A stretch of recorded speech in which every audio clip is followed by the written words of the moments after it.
गरीब किसान। एक गांव में मोहन नाम का किसान रहता था। इस दुनिया में वह बहुत गरीब था। उसके पास एक बहुत छोटा खेत था। उस छोटे से खेत में ही वह खेती करता था। वह जैसे तैसे अपने खेत में काम करता और मजदूरी करके अपना घर चला रहा था। एक दिन भयंकर गर्मी पड़ रही थी। फिर भी किसान रोजाना की तरह ही खेत में काम कर रहा था। उसे बहुत पसीना हो रहा था, फिर भी वह खेत में हल चला रहा था।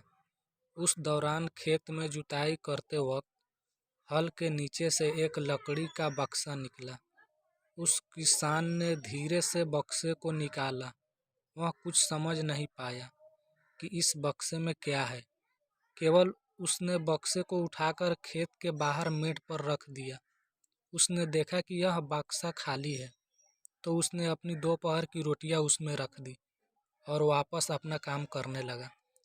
थोड़ी देर बाद दोपहर में जब खाना खाने आया तो उसने देखा कि बक्से में बहुत सारी रोटियां थी।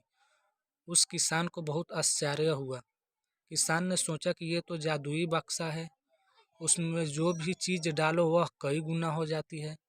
जो भी वस्तु उस बक्से में डाल रहे थे वह कई गुना हो रही थी। उसने दोपहर का भोजन किया और फिर हल चलाने लगा। जब शाम को घर आया तो बक्से को अपने साथ ले आया। आज वह किसान बहुत खुश था, क्योंकि उसे लग रहा था कि शायद अब उसकी गरीबी दूर हो सकती है। वह गरीब किसान एक धैर्य वाला व्यक्ति था। कभी भी उस बक्से से ज़रूरत से ज़्यादा सामान नहीं लेता था। कुछ दिन बाद उस बक्से के बारे में गांव के जमींदार को पता चला।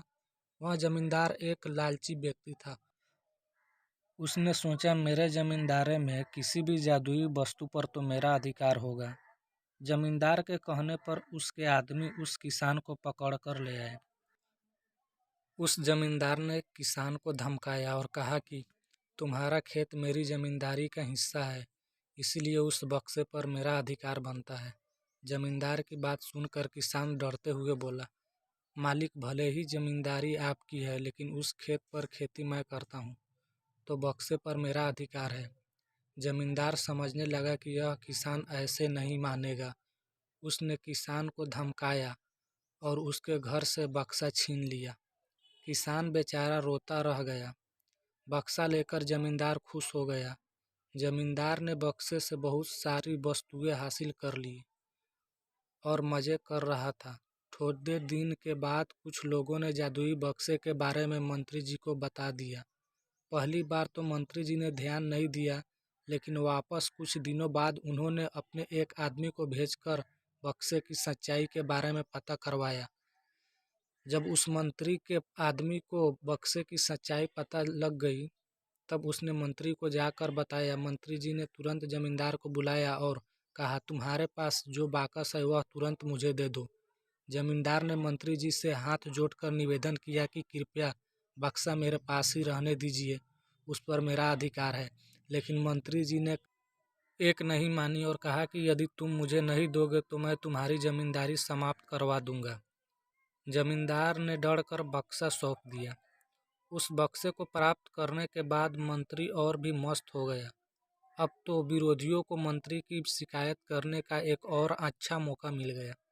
विरोधियों ने मंत्री की शिकायत के साथ साथ बक्से की बात भी राजा को बता दी। राजा को जब पता चला कि यह बक्सा किसी गरीब किसान के खेत से मिला है, तब राजा तुरंत अपने सेनापति के साथ मंत्री के घर गया और मंत्री से कहा, पूरे देश की जमीन पर राजा का अधिकार होता है, इसीलिए उस बक्से पर मेरा अधिकार है। तुरंत बक्सा राजमहल भिजवा दो। मंत्री ने तुरंत राजा की बात मान ली और सेनापति को बाकस दिया। उस राजा ने बक्से से सबसे पहले खजाने का धन को बढ़ाया और सुख सुविधाएं बढ़ाए। कुछ दिनों के बाद राजा को बक्से की चिंता होने लगी कि इसे कोई चुरा न ले। राजा सोचा, इस बक्से का रहस्य क्या है। बक्से का रहस्य पता करने के लिए राजा बक्से में बैठ गया। बाहर निकला तो उसके जैसा अनेक राजा बाहर आ गए। लोग नहीं पहचान पा रहे थे कि असली राजा कौन है। सभी राजा राज्य करने के लिए आपस में लड़ने लगे। यह बात किसान को पता चली तो वह बहुत दुखी हुआ। उसने स्वयं को कोसा और विचार किया कि अगर मैं उस बक्से को जमीन में गाड़ कर रख देता तो बहुत अच्छा होता।